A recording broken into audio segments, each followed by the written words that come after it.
দিছস সোজা হয়েছে নি। এবার 37.5 ইঞ্চিতে দাগ দিয়ে দেখে লম্বা 37.5 এটা মার্কিং করো। হ্যাঁ ওখান থেকে 37.5 এটা তো 37 হয়েছে। হ্যাঁ এরপরে আরো 1.5 ইঞ্চিতে দাগ দাও, একটা 1.5 ইঞ্চিতে বর্ডারের কাপড় লাগো।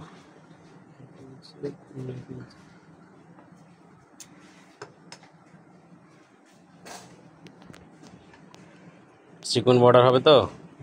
এখন এখানে টোটাল কত হয়েছে ওখান থেকে ধরো, ওইখান থেকে এখানে ধরো টোটাল কত হয়েছে, 138 হয়েছে না। এখানেও 138 দাগ দাও। এখানেও 138 দাগ দাও। জি এবার এখানে সোজা করে দাগ দাও। এই যে 1.5 ইঞ্চি সুইং অ্যালাউন্স নিলাম, এই 1.5 ইঞ্চি সুইং অ্যালাউন্স দিয়ে 200 সাইজের একটা বর্ডার হবে, চিকন বর্ডার, ঠিক আছে।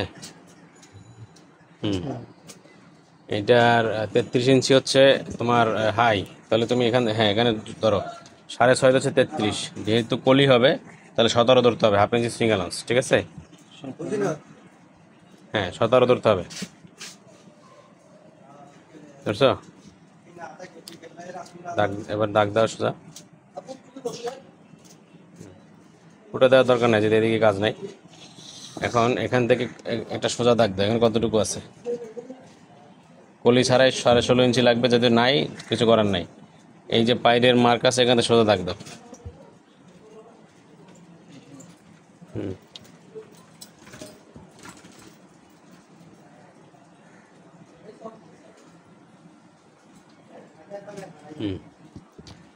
মানে এখানে 22 ইঞ্চি নাও, 22 ইঞ্চি দরকার নেই, কলি এখান থেকে হবে ডাইরেক্ট সোজা সোজা কাটো, এটা সোজা। এটা যেহেতু ঘের যা হয় আর কি, অনেক ঢোলা সালোয়ার তো, হ্যাঁ এটার ঘের যা হয়। এখন সোজা সোজা কাটো।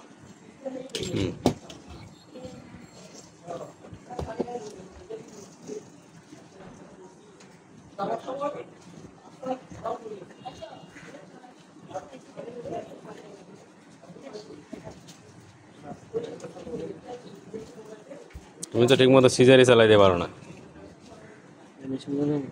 সোজা একদম নামো।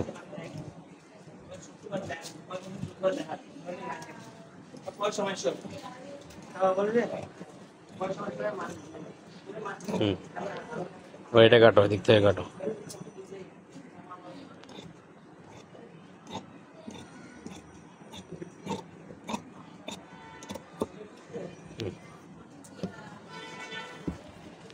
এরপর এখানে একটা কাট মার্ক দাও।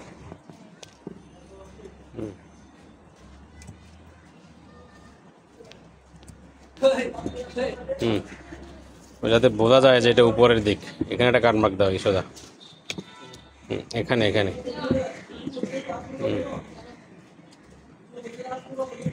তাহলে এটা হচ্ছে এই দাগের উপরের দিকে হচ্ছে হাই, নিচের দিকে হচ্ছে ইনসুইং, ঠিক আছে।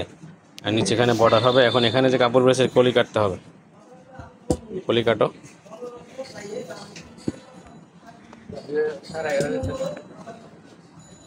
এখান থেকে কতটুকু নিছো মাপো,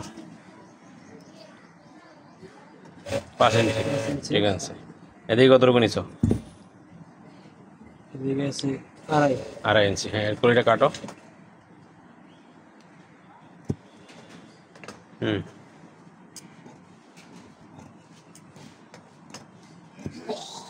কলিটা একদম ত্রিভুজ হলে সমস্যা, এই জন্য এটাকে এখানে একটু সিজার আমি করে দিচ্ছি, হালকা একটু এভাবে সিজারিং করতে হবে, তাহলে এটা গোল হবে, ঠিক আছে। এখান থেকে একটু এই ওইটা একটু গোল হয়েছে, তো হয়ে গেল।